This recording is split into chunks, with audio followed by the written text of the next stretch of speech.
भारत की विदेश नीति की प्रमुख विशेषताएं। हमने देखा कि भारतीय विदेश नीति के महत्वपूर्ण उद्देश्य जो हैं वो अंतर्राष्ट्रीय शांति व सुरक्षा रहे हैं, हस्तक्षेप का सिद्धांत रहा है, उपनिवेशवाद, जातिवाद, फांसीवाद का विरोध करता रहा है। इसके साथ ही उसकी विदेश नीति की कुछ ऐसी विशेष बातें हैं जो उसको विश्व के अन्य देशों से अलग करती है।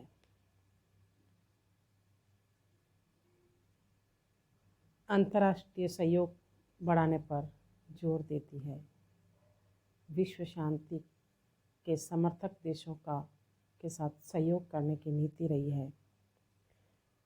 प्रमुख विशेषताओं में हम देखते हैं, पहला है, सबसे प्रमुख जो बात है वो है गुटनिरपेक्षता की नीति। इसे हम भारतीय विदेश नीति का सार तत्व भी कह सकते हैं। जब भारत स्वाधीन हुआ, उपनिवेशवाद का विरोध करके स्वतंत्र अस्तित्व में विश्व के सामने आया, तब विश्व के अधिकांश राष्ट्र दो विरोधी खेमों में विभाजित हो गए थे और भीषण शीत युद्ध आरंभ हो गया था। और स्वतंत्र भारत के लिए ये एक विकट समस्या थी कि वह इस स्थिति में क्या करे। एक का साथ पकड़े और दूसरे से दुश्मनी मोल ले, या दोनों से ही पृथक रहे। तो एक ऐसी विचार उसने उस समय तत्कालीन विचार रखा लिया कि भारत ने क्या किया, गुटों से पृथक रहने की नीति अपनाई, जिसे हम गुटनिरपेक्षता की नीति कहते हैं। भारत की गुटनिरपेक्षता पलायनवाद की नीति भी नहीं है, ये हम इसको पलायनवाद नहीं कह सकते। अब यह है कि इसने गुटनिरपेक्षता की नीति जो है, विदेश नीति अपनी ऐसी क्यों अपनाई, क्या ऐसे कारण रहे, कौन से ऐसे सशक्त कारण रहे। तो कारणों में यह है कि प्रथम बात तो यह है कि भारत विश्व में तनाव की स्थिति पैदा नहीं करना चाहता। दूसरा, अपने विचार प्रकट करने की जो उसकी स्वाधीनता है, स्वतंत्रता है, उसको अक्षुण्ण बनाए रखना चाहता है। और नहीं तो क्या होता, गुटों में विभाजित हो जाता तो गुट विशेष को अपना लेता, तो वो उसी की को फॉलो करना पड़ता है, उसी के दृष्टिकोण से चलना पड़ता। तीसरी बात जो है वो है कि भारत अपने आर्थिक विकास के कार्यक्रमों को और अपनी योजनाओं की सिद्धि के लिए बहुत कुछ विदेशी सहायता पर निर्भर है, और ये सहायता दोनों महाशक्तियों से उसको मिलती रही है। फिर है प्रमुख कारण कि साम्यवादी देशों से जो हमारी सीमाएं टकराती है, अतः पश्चिमी देशों के साथ गुटबंदी करना उसके लिए विवेक सम्मत नहीं था। तो इन कारणों से भारत को गुटनिरपेक्षता की नीति को प्रोत्साहन मिला। दूसरा जो महत्वपूर्ण अपना बिंदु है वो है शांति की विदेश नीति। भारत की विदेश नीति सदैव ही शांति की समर्थक रही है। भारत ने प्रारंभ से ही युद्ध और संघर्ष को राजनीतिक आर्थिक विकास को अवरुद्ध करने वाला माना है।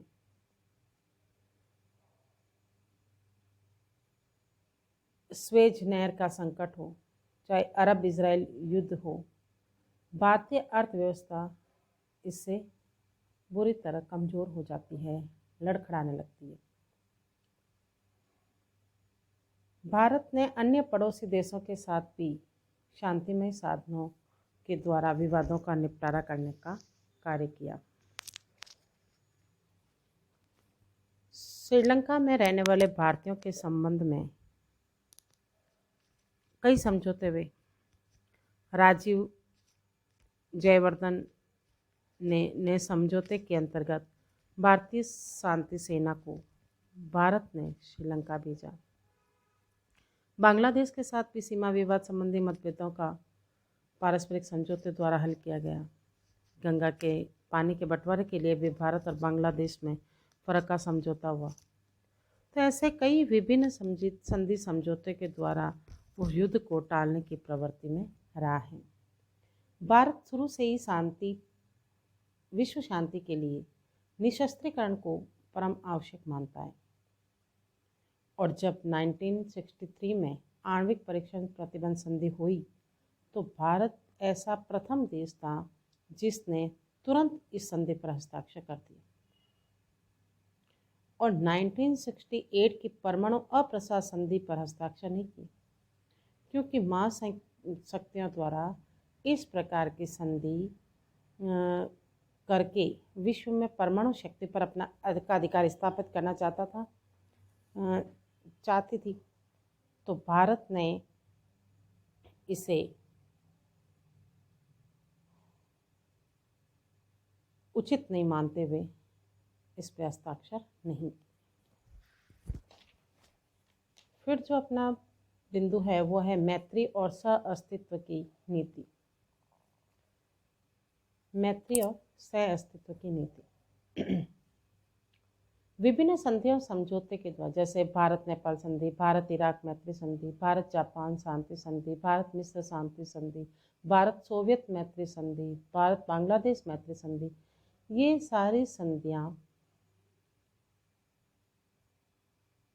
की जो नीति है या जो हुई है वो भारत की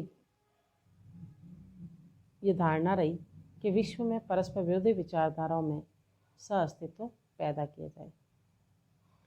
तो इस सहयोग के कारण युद्ध की संभावना को टालकर शांतिमय वातावरण स्थापित करने की नीति रही है। फिर है विरोधी गुटों के बीच सेतुबंध बनाने की नीति। गुट निरपेक्ष नीति के कारण भारत दोनों गुटों के बीच उनको मिलाने वाली कड़ी के रूप में कार्य कर सकने की एक विशिष्ट स्थिति में रहा है और अंतर्राष्ट्रीय विवादों के समाधान में भी मध्यस्थता का कार्य करने में भारत की स्थिति बहुत उपयुक्त रही है। फिर है साधनों की पवित्रता की नीति। अंतर्राष्ट्रीय शांति और सुरक्षा, राष्ट्रों के बीच न्यायपूर्ण सम्मानपूर्ण संबंधों को बनाए रखना, ताशकंद समझौता, शिमला समझौता, ये सब जो है भारत हथियारों का प्रयोग केवल आत्मरक्षा में करना उचित मानता है। तो ये सारे समझौते वो अच्छा मानता है ताकि युद्ध से बचाया जा सके। फिर है पंचशील की नीति पर जोर देने वाली नीति। 1954 के बाद भारत की विदेश नीति को पंचशील के सिद्धांतों की नई दिशा प्रदान की। पंचशील से अभिप्राय आचरण के 5 सिद्धांत जो बौद्ध धर्म के एक व्यक्ति के लिए ये व्रत होते हैं उसी को आधार बनाते हुए, जैसे एक दूसरे की प्रादेशिक अखंडता और सर्वोच्च सत्ता के लिए पारस्परिक सम्मान की भावना, अनाक्रमण, एक दूसरे के आंतरिक मामलों में हस्तक्षेप न करना, समानता एवं पारंपरिक लाभ और संपूर्ण रूप से शांतिपूर्ण सह-अस्तित्व। फिर है साम्राज्यवाद और प्रजातीय विभेद का विरोध। भारत शुरू से ही साम्राज्यवाद, उपनिवेशवाद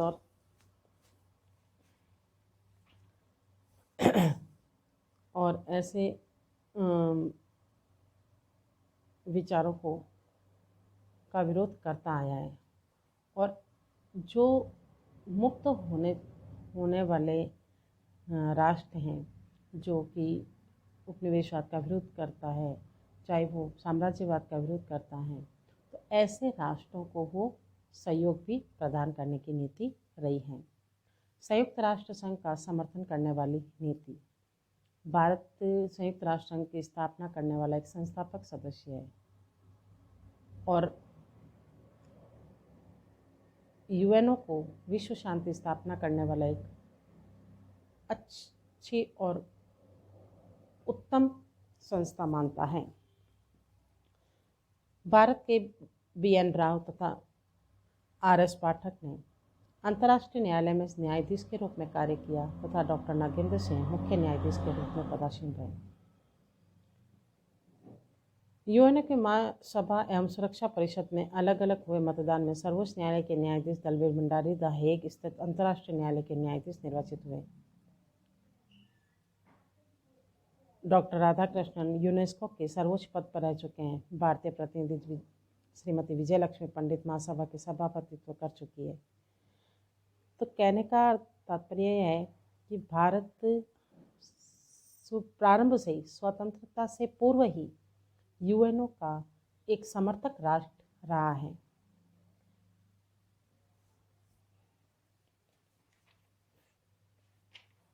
इस प्रकार हमने देखा कि स्वतंत्रता प्राप्ति के बाद भारत की विदेश नीति स्वतंत्र दृष्टिकोण और कूटनीति की रही है।